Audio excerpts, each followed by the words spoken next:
Shalom et bienvenue sur Real Edification. Ici, chaque message est une semence pour élever ton esprit et fortifier ta foi. Abonne-toi et active les notifications afin de ne rater aucun nouveau contenu. Please write this down on top of your page. The roles of a perfect Veuillez father. noter ceci en haut de votre page. Les rôles d'un père parfait. Les rôles de quoi? Les rôles d'un père parfait. C'est le thème que je veux aborder aujourd'hui, car je pense qu'il est essentiel pour comprendre comment un homme est censé être un père pour ses enfants, un mari pour son épouse et un père pour sa communauté. L'homme a été conçu par Dieu pour être le père de la famille, le père de son épouse, le père de ses enfants et également le père de sa communauté. Lorsque Dieu a créé la famille humaine, il a commencé par créer un homme. L'homme est à la base de la famille. Il en est le fondement. Nous avons déjà parlé de l'importance de comprendre la place que Dieu a donnée à l'homme. L'homme n'est pas au sommet de la famille, il est à sa base. L'homme est la réponse de Dieu aux besoins de fondement. Maintenant, qu'est-ce qui fait de l'homme un père? Écrivez de nouveau le mot « père ». Le mot anglais « father » vient d'un mot hébreu « Abba ». Le mot « Abba » signifie « source ». Il signifie également « soutien » ou « celui qui soutient ». Il signifie aussi « fondement ». Ainsi, l'homme n'est pas père simplement parce qu'il est de sexe masculin. Il est père à cause de ce qui lui est arrivé. Si vous étudiez la famille humaine, vous constaterez que le premier homme a été formé à partir de la poussière du sol. L'homme est un être spirituel, tandis que le mâle représente son corps physique. Et c'est le mâle que Dieu a créé en premier. Il y a aujourd'hui environ 6,7 milliards de personnes sur la Terre. Pourtant, Dieu n'a créé qu'un seul être humain directement à partir de la poussière. Il ne l'a jamais refait. Alors, d'où viennent les milliards d'autres êtres humains? Selon les Écritures, même la femme n'a pas été formée à partir de la poussière. Lorsque Dieu a créé la famille humaine, il créa d'abord l'homme, puis il prit une femme de l'intérieur de l'homme. La Bible déclare très clairement que l'homme ne vient pas de la femme, mais que la femme vient de l'homme. Cela se trouve dans Corinthiens 11. Il est donc très important de comprendre que Dieu a formé la femme à partir de l'homme. Puisqu'elle est sortie de lui, l'homme est automatiquement devenu sa source. En hébreu, le mot « source » est « Abba ». Et c'est ce mot « Abba » que nous traduisons par « père ». La source est également le fondement d'une chose. Ainsi, l'homme est le fondement de la femme et il en est aussi la source. Mais il existe une autre signification du mot « Abba » qu'il faut comprendre. Le mot « Abba » signifie également celui qui soutient. Écrivez-le. Tout ce qui est sorti de vous, vous êtes aussi responsable de le soutenir. Ainsi, être père signifie être la source et le soutien. Dieu est appelé le père de la création parce que toute la création est sortie de lui. Mais la Bible nous enseigne également, dans Hébreux chapitre 1, qu'il a créé toutes choses et qu'il soutient toutes choses par la parole de sa puissance. Il ne se contente pas de créer, il soutient ce qu'il a créé par la parole de sa puissance. Dieu est Père, non seulement parce qu'il a produit toutes choses, mais aussi parce qu'il les entretient. Être père n'est donc pas une question de sexe, mais de position et de responsabilité. L'homme est père parce que la femme est sortie de lui. Permettez-moi de vous donner un autre mot qui définit également le père. C'est le mot progéniteur. Le mot progéniteur signifie celui qui transmet les gènes. L'homme est donc le progéniteur de la famille humaine. Les gènes de la race humaine proviennent de l'homme. Ceci est important car les gènes déterminent la qualité, la personnalité et le type. Autrement dit, ce que devient la race humaine dépend de ce que les hommes produisent. Lorsque Dieu veut fonder une nation, il commence toujours par un homme, parce que l'homme est le progéniteur, celui qui transmet les gènes. Lorsque Dieu voulut établir la nation d'Israël, il s'adressa à un homme nommé Abraham. Le premier nom d'Abraham est parfois traduit par « père de personne », c'est-à-dire stérile. Puis Dieu changea son nom en Abraham. Ab signifie père. Abraham signifie père d'une multitude. Dieu lui dit « De toi sortiront des nations ». Ainsi, Abraham devint le père des 12 tribus d'Israël. Votre pays comme le mien ne valent que par la qualité des hommes qui les composent, car ce sont les hommes qui déterminent la qualité d'une nation. C'est pourquoi, même si nous aimons, apprécions, respectons et honorons les femmes de nos nations, elles ne peuvent jamais remplacer le rôle de l'homme. C'est également la raison pour laquelle, lorsque la Bible parle des priorités, elle dit « Honore ton père puis ta mère ». Le commandement concernant le père est le premier auquel Dieu attache une promesse. La paternité est une position et une fonction, pas un simple titre. Être père est une position et une fonction. Ce n'est ni un titre ni un nom. Père n'est pas le nom de Dieu, c'est le résultat de la fonction que Dieu exerce. Dieu a fait sortir toute la création de lui-même. Il est donc devenu la source de la création, ce qui fait automatiquement de lui le Père de la création. Toutes choses ont été faites par lui. Il est Père à cause de ce qu'il fait, et non parce que c'est son nom. De la même manière, l'homme est le Père de la famille humaine, non pas à cause d'un titre, mais à cause de la fonction qu'il exerce. Il a produit la femme, puis il produit la semence qui donne naissance aux enfants. Tout est sorti de l'homme. L'homme est donc la source, le fondement, le progéniteur et le soutien de la famille humaine. Cela nous conduit au deuxième point. La position et la fonction du père doivent être, la Bible ne dit pas « honore le mâle », elle dit « honore ton père ». Le père est une fonction et une position. Ainsi, celui que vous appelez votre père n'est peut-être pas un homme parfait. Mais s'il est votre source, alors vous devez honorer la position qu'il occupe. Dieu ne dit jamais « aime ton père », il dit « honore ton père », parce qu'il est votre source et qu'il a exercé la fonction qui vous a donné la vie. Troisième point, les pères doivent mériter le droit d'être honorés. Ce n'est pas parce que vous avez eu un enfant que vous êtes automatiquement un père. Être père signifie être la source et le soutien. Ne soyez donc pas trop prompt à affirmer que vous êtes le père de cet enfant. Vous n'êtes peut-être qu'un demi-père. Vous avez fourni la semence, mais vous ne fournissez pas le soutien. Vous avez participé à la conception, mais vous n'apportez ni soutien financier, ni protection, ni soutien émotionnel. Je ne suis pas ici pour vous enseigner ce que vous vivez actuellement. Je suis ici pour vous enseigner l'idéal de Dieu. Quatrième point. Le commandement d'honorer son père implique qu'un père peut aussi être déshonoré.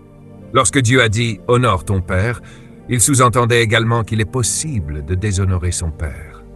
Lorsque vous déshonorez votre père, vous déshonorez votre propre source. Vous affaiblissez votre propre fondement. C'est pourquoi les Écritures déclarent que celui qui déshonore son père vivra sous une malédiction. Le père est comme la racine d'un arbre. Et un arbre ne peut être meilleur que sa racine. Êtes-vous d'accord? Si la racine est pourrie, les fruits sont en danger. Si la racine est contaminée, les feuilles sont en danger. Si vous détruisez votre racine, vous détruisez votre arbre. Vous êtes les branches, vous êtes les fruits. Si vous écrasez votre racine, vous détruisez les fruits. Les Écritures sont donc très claires. Celui qui maudit son père vivra lui-même sous la malédiction. Maintenant, la plus grande crise que connaissent les hommes aujourd'hui, et mesdames, écoutez-moi très attentivement, est l'absence d'un véritable modèle de père. Je le répète, la plus grande crise de notre époque, particulièrement dans les nations occidentales, est que les hommes manquent d'un modèle efficace de paternité. La plupart des hommes présents dans cette salle, probablement près de 80%, reconnaîtraient discrètement que leur père n'a pas été un modèle à suivre. Il était un père, mais il n'était pas un exemple qu'ils souhaitaient imiter. Pourquoi? Parce que leur propre père n'avait lui-même aucun modèle. Et le père de leur père n'en avait pas non plus. C'est pourquoi la Bible déclare que les conséquences des fautes des pères peuvent affecter la première, la deuxième, la troisième et même la quatrième génération. Autrement dit, l'homme que vous avez épousé ou que vous épouserez peut-être un jour souffre probablement de 4 générations d'absence de véritable paternité. Puis vous lui donnez un enfant en lui disant « Sois un père ». Mais cet homme n'a aucune idée de ce que cela signifie. Alors même si vous avez eu un père, était-il réellement un modèle de père? C'est pourquoi je pense qu'il est utile de rappeler aux femmes, comme je l'ai fait lors de la précédente session, qu'on ne peut pas exiger d'un homme ce qu'il n'a jamais appris à donner. J'éprouve beaucoup de compassion pour les hommes. J'en suis un. Être un homme aujourd'hui est difficile. Et mesdames, vous rendez parfois cela encore plus difficile. Vous savez exactement ce que je veux dire. Pourquoi?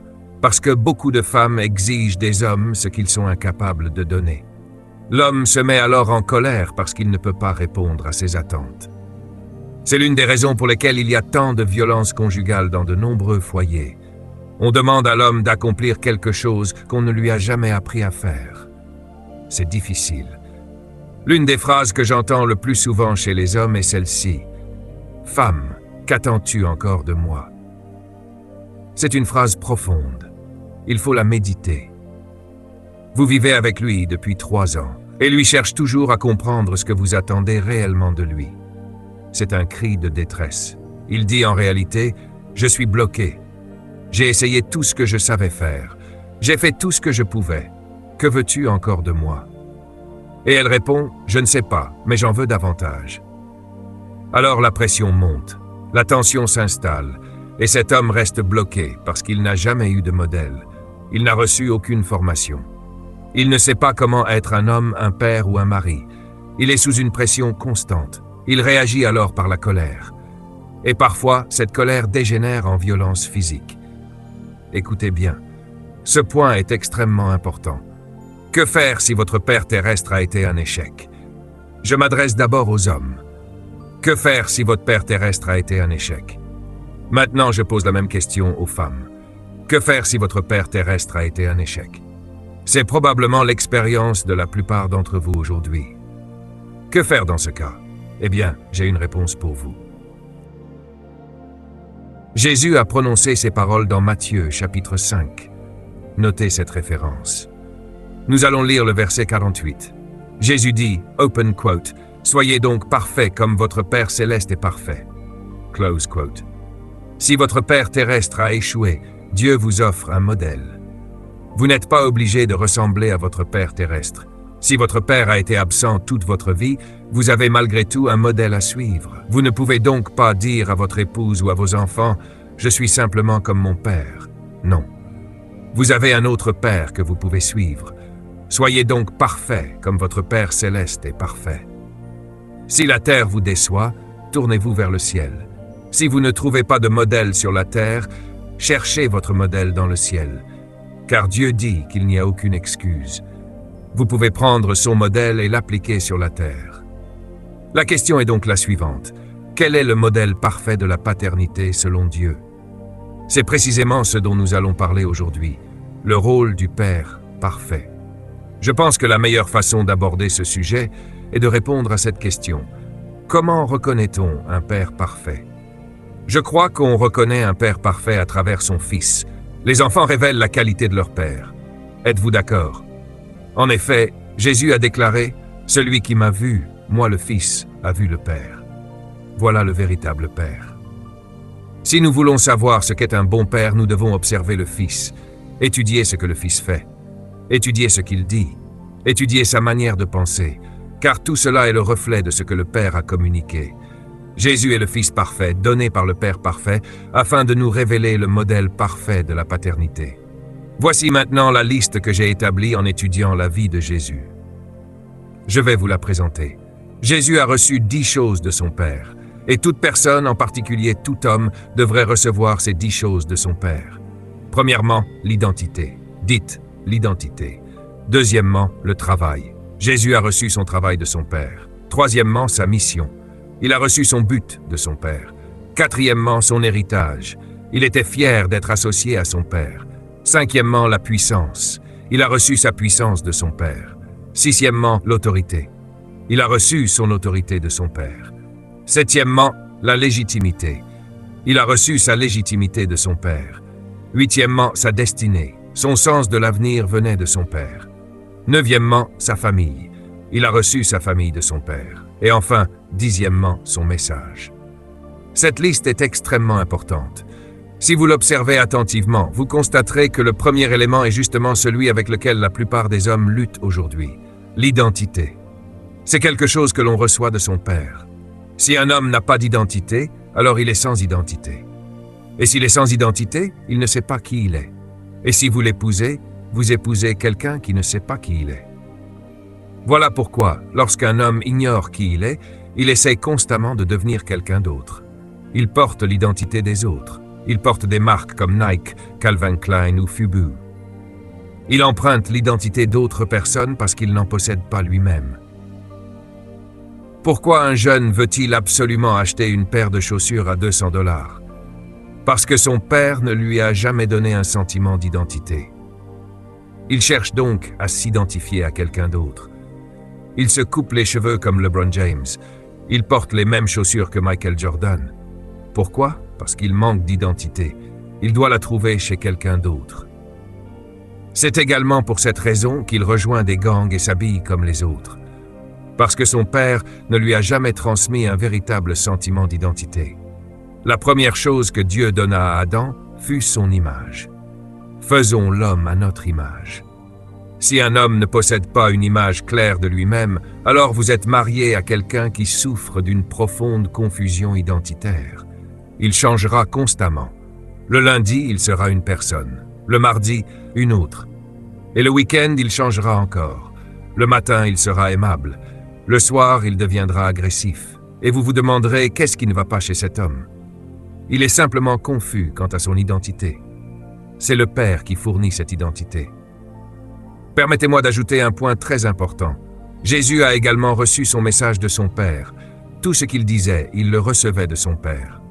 Hier soir, mon Père m'a appelé. Il m'a dit « Mon fils, je te cherchais ». J'ai répondu « Oui, papa ». Nous avons discuté. Il m'a dit « Demain, je vais prêcher dans une autre église ». Il a 85 ans et il continue encore de prêcher. Puis il a ajouté « Je voulais venir t'écouter prêcher demain, mais je passerai après mon propre service ». Il viendra donc à plus tard. Il voulait simplement vérifier que je serais bien présent. En raccrochant, je me suis arrêté un instant pour réfléchir. Mon père m'a parlé de Dieu toute ma vie. J'ai reçu mon message de mon père. J'aime Dieu parce que mon père aime Dieu. Commençons maintenant par quelques passages bibliques. Écrivez ceci.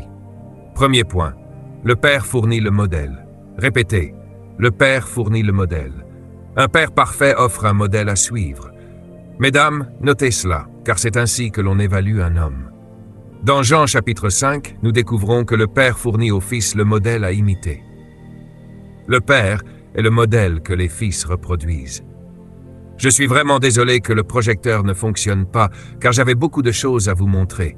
J'espère qu'il sera réparé rapidement. Le Père fournit le modèle que les fils doivent imiter. Voilà pourquoi tant d'hommes ont du mal à devenir de véritables hommes. Ils n'ont jamais eu de modèle à imiter. Permettez-moi de poser une question au Père, ainsi qu'à ceux qui le deviendront. Voici la grande question. Vos enfants peuvent-ils reproduire publiquement tout ce que vous faites en secret? Je la repose. Si vos enfants voyaient tout ce que vous faites en privé, pourraient-ils le reproduire ouvertement devant tout le monde? Ne répondez pas. Réfléchissez simplement. C'est cela, être un modèle. Vos enfants peuvent-ils vous imiter dans tout ce que vous faites 24 heures sur 24? La Bible dit « Soyez les imitateurs de Dieu comme des enfants bien-aimés ». Puis elle ajoute « Soyez parfaits comme votre Père céleste est parfait ». Je ne peux pas faire en secret quelque chose que je ne voudrais pas voir mon fils faire publiquement. Écoutons ce que dit Jésus. Jean chapitre 5, verset 19. Jésus répondit, open quote, « En vérité, je vous le dis, le Fils ne peut rien faire de lui-même. Il ne fait que ce qu'il voit faire au Père. Car tout ce que le Père fait, le Fils le fait également. En effet, le Père aime le Fils et lui montre tout ce qu'il fait. » Close quote. Je le relis. Jésus dit, « Le Fils ne peut rien faire de lui-même. Il ne fait que ce qu'il voit faire à son Père. Je veux que mon Fils puisse reproduire tout ce que je fais. Et si je suis obligé de cacher une chose, alors il ne devrait jamais l'imiter. » Écoutez bien cette affirmation. Le Fils ne fait que ce qu'il voit faire à son Père. Tout ce que le Père fait, le Fils le fait aussi. Pourquoi pensez-vous que tant d'hommes luttent aujourd'hui? Parce que leur Père était absent. Ou bien leur Père passait son temps dans les boîtes de nuit. Ils pensent donc que c'est là qu'ils doivent aller eux aussi. Leur Père frappait leur mère. Alors ils frappent leur propre épouse. Pourquoi? Parce qu'ils reproduisent ce qu'ils ont vu. Il y a des hommes remplis du Saint-Esprit qui doivent encore prier pour que Dieu maîtrise leurs mains, parce qu'ils luttent contre ce qu'ils ont vu dans leur enfance. Le Fils fait ce qu'il voit son Père faire. À vous, jeunes femmes qui n'êtes pas encore mariées, je voudrais dire ceci. À la lumière de cette vérité, vous devriez être beaucoup plus sérieuse dans votre manière d'étudier l'homme qui souhaite vous épouser. Votre première recherche ne devrait pas être « embrasse-t-il bien ?» Votre recherche devrait être « laissez-moi observer son père, laissez-moi découvrir quel genre d'homme est son père. » Car si vous ne connaissez pas son père, vous ne savez pas réellement qui vous épousez. Cet homme a le potentiel d'introduire dans votre vie ce qu'il a reçu de son père. Je crois au miracle, mais je préfère qu'il soit de petite taille. Je préfère ne pas avoir besoin d'un énorme miracle pour transformer un homme après le mariage. Premier principe, le fils fait ce qu'il voit son père faire. Voilà ce que fait un père. Il offre un modèle que ses enfants peuvent imiter. Deuxième principe, les pères transmettent un héritage. Dans Luc chapitre 12, verset 32, Jésus déclare « Ne crains point, petit troupeau, car votre Père a trouvé bon de vous donner le royaume. » Que donne un père à ses enfants? Il leur donne son héritage. Le royaume de Dieu est l'héritage de Dieu, et il l'a donné à ses enfants. En tant que père, que possédez-vous que vous pourrez transmettre à vos enfants? Dans Luc 15, verset 31, le père dit à son fils « Mon fils, tu es toujours avec moi, et tout ce que j'ai est à toi. » Quelle déclaration puissante! Ces paroles proviennent de la parabole du fils prodigue. Rappelez-vous, il y avait deux fils. L'un d'eux partit et gaspilla tout son héritage. L'autre resta à la maison. Celui qui était resté se mit à se plaindre. Il dit « Père, pourquoi dépenses-tu autant pour mon frère alors qu'il a dilapidé tous ses biens? Et moi, qu'en est-il » Le père lui répondit « Mon fils, tout ce qui m'appartient est déjà à toi. » Je crois que la conclusion est la suivante. Un homme de bien laisse un héritage aux enfants de ses enfants. Votre priorité ne devrait pas être d'acheter le plus beau costume, la cravate la plus à la mode ou les chaussures les plus récentes. Votre véritable préoccupation devrait être « Qu'est-ce que je laisserai à mes enfants ?» Vous ne pouvez pas laisser à votre fils une simple cravate. Vous ne pouvez pas lui laisser une voiture qui se détériore avec le temps. Vous devez lui laisser quelque chose qui pourra traverser les générations.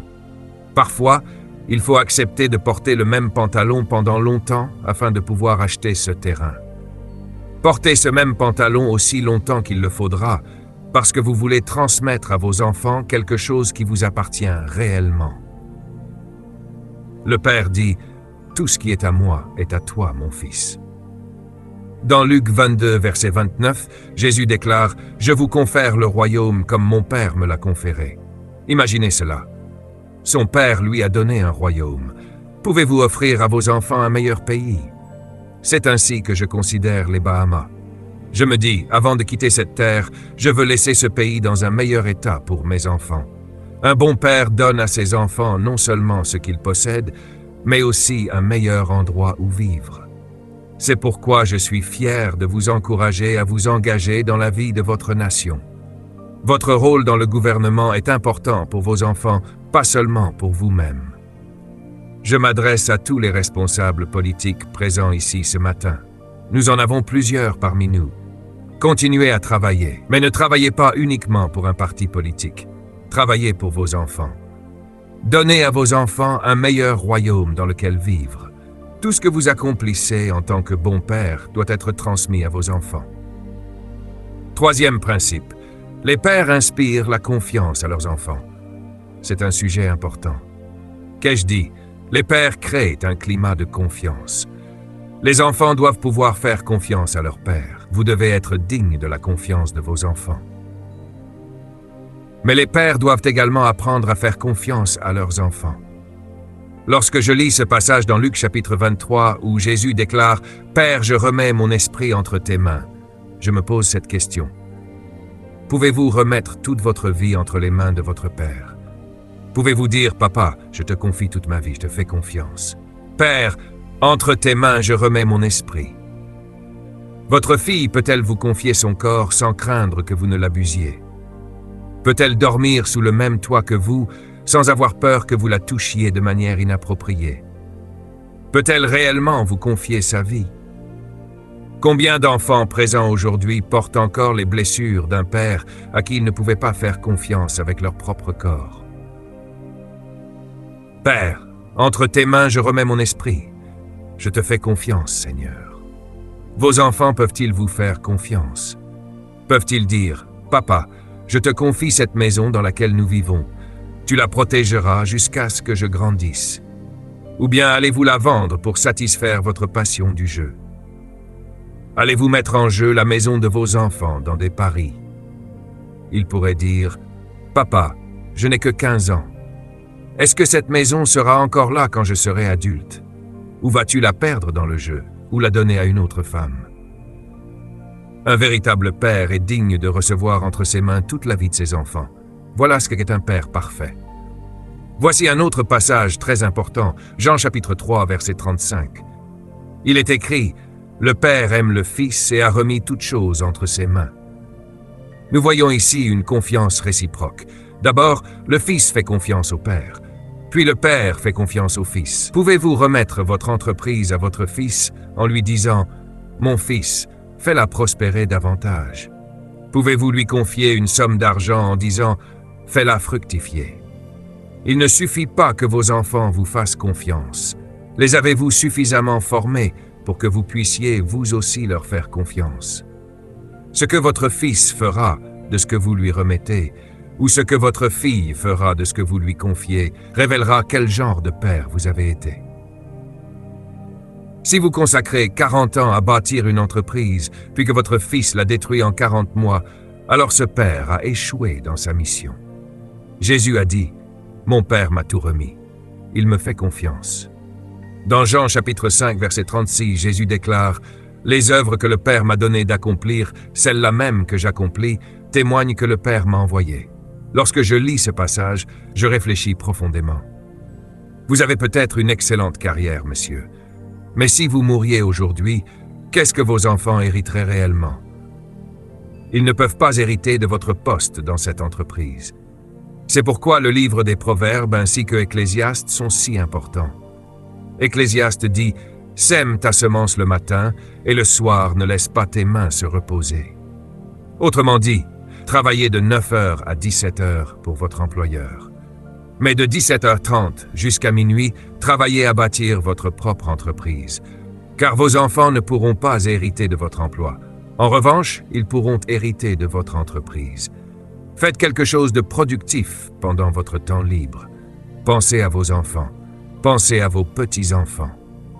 Je crois que cette série d'enseignements est également destinée à ceux qui désirent avoir des enfants. Le Seigneur m'a parlé hier. Il m'a dit, « S'ils reçoivent cette révélation, je leur donnerai la conception. » Je prophétise que plusieurs d'entre vous, mariés depuis longtemps sans avoir d'enfants, recevront un bébé à cause de cette série et de cette révélation.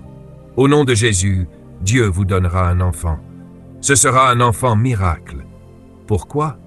Parce que maintenant, vous serez prêts à devenir de véritables parents. Le Père m'a confié une œuvre à accomplir. Autrement dit, lorsque vous remettez votre travail à vos enfants, celui-ci devrait s'améliorer entre leurs mains. Combien de personnes ont consacré toute leur vie à bâtir une entreprise pour voir ensuite leurs enfants la détruire après leur mort? Quatrième principe, les pères donnent du travail à leurs enfants. Le père transmet du travail à son fils. Ceci est très important. Le père transmet une vision, un but, une mission et une éthique du travail. Si vous êtes un bon père, vous apprendrez à vos enfants à aimer le travail. Vous leur enseignerez comment prendre plaisir à travailler. Vous leur apprendrez que le travail est honorable. J'ai trouvé ce passage particulièrement intéressant. Jean 5, verset 17. Jésus dit, « Mon Père agit jusqu'à présent, et moi aussi, j'agis. Un père paresseux produit des enfants paresseux. Un père qui passe son temps à se plaindre produit des enfants qui se plaignent. Un père qui vit du jeu produit des enfants qui vivent du jeu. Autrement dit, vos enfants développent leur éthique du travail en vous observant. Si vous cherchez toujours des moyens rapides et malhonnêtes de gagner de l'argent, vous leur apprendrez à vivre dans les combines. Certaines personnes vivent toujours à la recherche d'un nouveau stratagème. Elles ont appris cela de leur père. Les pères travailleurs produisent des enfants travailleurs. Christ dit, mon Père travaille constamment. C'est pourquoi moi aussi, je travaille. Et permettez-moi de préciser une chose, messieurs. Quand je parle de travail, je parle de produire des résultats. Il y a des hommes qui vont travailler tous les jours, mais rien ne change. Rien ne progresse. L'une des plus belles choses qu'un enfant puisse dire est « Mon père est un homme travailleur ». N'est-ce pas un bel hommage? Jésus dit encore « Mon père est toujours au travail ». Il parlait de son père. « Mon père travaille sans cesse ». Il disait « Chaque fois que je regarde Dieu, il est occupé à accomplir quelque chose. C'est pourquoi le Fils travaille également. » Ne passez pas votre vie à errer sans objectif. Certains hommes ont 40 ans, mais vivent encore d'activités qui ne construisent aucun avenir. Il n'y a rien de mal à avoir une activité complémentaire, mais assurez-vous qu'elle reste complémentaire. Vous ne construirez pas une maison pour vos enfants avec de simples activités occasionnelles. Vos enfants doivent voir les résultats de votre travail. Mon père travaille toujours. C'est pourquoi je travaille aussi. Voici un autre passage qui m'a beaucoup marqué. Jean 17, verset 4. Jésus dit « Je t'ai glorifié sur la terre en achevant l'œuvre que tu m'as donné à faire. » Quelle magnifique déclaration. « Je t'ai glorifié sur la terre, Père, en accomplissant pleinement le travail que tu m'avais confié. Et maintenant, Père, glorifie-moi auprès de toi. » Autrement dit, tu peux être fier de moi dans le ciel parce que j'ai terminé l'œuvre que tu m'avais confiée sur la terre. Vos enfants sont-ils capables d'achever le travail que vous leur confiez? Peut-être faudrait-il d'abord se poser une autre question. Avez-vous un travail à leur transmettre? Si votre père avait été un véritable père, vous ne seriez peut-être pas aujourd'hui à chercher un emploi. Il vous aurait transmis une entreprise. Que le Seigneur nous aide. Mais le problème est que beaucoup d'hommes n'ont pas reçu ce modèle de paternité. Cet enseignement n'est pas destiné à vous condamner. Il est destiné à transformer votre manière de penser. Ne vous contentez pas d'avoir un emploi. Devenez consultant. Créez une entreprise afin que vos fils et vos filles puissent y travailler. Nous devons réfléchir sérieusement. Si je veux être un bon père, je dois être capable de transmettre à mes enfants un travail qu'ils pourront poursuivre et développer. Je suis le père de ce ministère. La vision que Dieu a déposée dans mon cœur est sortie de moi. C'est ce qui fait de moi un père. Beaucoup de personnes travaillent ici à plein temps. Et vous savez quoi? Je leur ai donné un travail à accomplir. Parce que j'ai travaillé avec fidélité à la mission que Dieu m'a confiée, je peux maintenant la transmettre afin qu'ils poursuivent cette œuvre. Un bon père donne à ses enfants une œuvre à accomplir, afin qu'ils aient quelque chose à poursuivre et à achever. Ainsi, le père pourra être fier d'eux. Un homme de bien ne travaille pas uniquement pour un salaire. Il travaille pour bâtir une entreprise. Beaucoup d'entre nous ont été formés à devenir des employés et non des créateurs. Nous aimons être employés. C'est pourquoi je crois que Dieu permet parfois certaines crises. Elles révèlent ceux qui sauront transformer leur emploi en entreprise. Il se peut même que Dieu permette que vous perdiez votre emploi. Pourquoi? Afin de vous pousser à créer votre propre activité. On peut vous retirer votre emploi, mais personne ne peut vous enlever votre intelligence. Alors, utilisez votre esprit, réfléchissez, construisez quelque chose qui survivra à votre génération. Hier, lorsque je suis arrivé à cette coopérative, je venais directement de l'aéroport. J'avais passé 9 heures en avion pour être ici à temps. Je me suis promené parmi eux et je leur ai dit « Je suis tellement fier de vous. Je suis fier de chacun de vous. » Ils ont parfaitement compris ce que je voulais dire. Pendant que certains étaient chez eux à se demander si cela allait réussir, eux étaient déjà en train de créer de la valeur et de gagner de l'argent. Au fait, Ron a présenté son projet et il s'en est très bien sorti. Gloire à Dieu. Voyez-vous, un bon père donne à ses enfants un travail qu'ils pourront poursuivre et achever. Vous êtes avocat? Ne vous contentez pas de travailler dans le cabinet de quelqu'un d'autre toute votre vie. Commencez à réfléchir à la création de votre propre cabinet ou devenez associé. Travaillez pour quelqu'un pendant un certain temps si nécessaire, mais faites-le avec une vision. Dites-vous constamment « Je pense à ce que mes enfants pourront hériter un jour ». Réfléchissez à quelque chose que vous pourrez transmettre à vos enfants afin qu'ils puissent le développer. 6e principe, que font les pères? Les pères transmettent leur crédibilité. Répétez après moi. Les pères transmettent leur crédibilité. Les pères transmettent leur réputation et leur crédibilité à leurs fils et à leurs filles. Qui accomplit cela? Les pères. Lorsque j'ai lu ce passage, j'ai été frappé par sa clarté. Il se trouve dans Jean 5, verset 22. Jésus parle de son Père. Permettez-moi de vous poser une question. Pouvez-vous faire suffisamment confiance à vos enfants pour qu'ils prennent seuls de bonnes décisions? Le pouvez-vous parce que vous leur avez transmis votre crédibilité? Écoutons Jésus. Dans Jean 5, verset 22, il est écrit « Le Père ne juge personne, mais il a remis tout jugement au Fils, afin que tous honorent le Fils comme ils honorent le Père. Celui qui n'honore pas le Fils n'honore pas non plus le Père qui l'a envoyé. » Cette phrase peut sembler complexe. En réalité, elle est très simple. Relisons-la. Jésus dit « Le Père ne juge plus personne. Il m'a remis tout jugement. » Autrement dit, le Père ne prend plus lui-même les décisions. Il m'a confié toute l'autorité pour juger et prendre les décisions concernant la famille. Imaginez cela. Pouvez-vous donner à vos enfants le pouvoir de prendre des décisions pour la famille? Un bon père forme tellement bien ses enfants qu'il peut leur dire « Tu peux prendre cette décision. Tu n'as plus besoin que je le fasse à ta place. » Voilà ce qu'est un bon père. Un bon père forme si bien ses enfants qu'il peut leur confier la responsabilité de porter un jugement juste dans les différentes situations de la vie.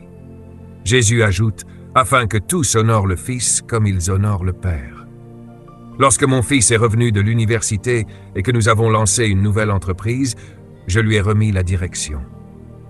Savez-vous ce que j'ai dû faire? J'ai écrit à toutes les banques avec lesquelles je travaillais. J'ai écrit à toutes les compagnies d'assurance. J'ai écrit à tous nos partenaires, à tous nos réseaux d'affaires, aussi bien locaux qu'internationaux. Dans cette lettre, je leur ai dit « Je souhaite vous présenter mon fils. À partir d'aujourd'hui, il reprend tous mes comptes auprès de vous. Il possède désormais toute l'autorité nécessaire pour prendre des décisions et agir officiellement en mon nom. Je vous remercie d'avance pour votre collaboration. Vous n'aurez plus besoin de passer par moi. » Puis j'ai signé Dr. Miles Monroe et j'ai envoyé cette lettre à tout le monde. Que faisais-je à ce moment-là? Je transférais mon autorité de décision à mon fils. Combien de temps allez-vous attendre avant de faire confiance à vos enfants? Un bon père est un si bon modèle qu'il peut, en un seul jour, confier à son enfant ce qu'il a mis 20 ans à construire. Pourquoi? Parce qu'il sait qu'il a été un bon père. Il sait que son fils est prêt. En réfléchissant au domaine politique, je constate que beaucoup de responsables politiques ne forment pas de véritables successeurs. Ils ne développent pas des fils spirituels ou des héritiers capables de recevoir des années de travail et de poursuivre cette œuvre avec sagesse. Ils ne peuvent donc pas leur faire confiance pour prendre de bonnes décisions. Et partout où il n'y a pas de successeur préparé, il finit toujours par y avoir des conflits. Pouvez-vous faire confiance à vos enfants? Cela coûte cher, mais cela en vaut la peine. Quand je marche à travers la vallée de l'ombre de la mort, je ne crains véritable preuve de la présence du Saint-Esprit dans une vie est la puissance. Votre vie doit être contrôlée par ce qui est bénéfique. Ne pleurons jamais lorsque nous sommes confrontés à des défis. Nous nous tenons debout et regardons le diable droit dans les yeux et disons « Quoi que tu fasses, je suis plus que vainqueur ».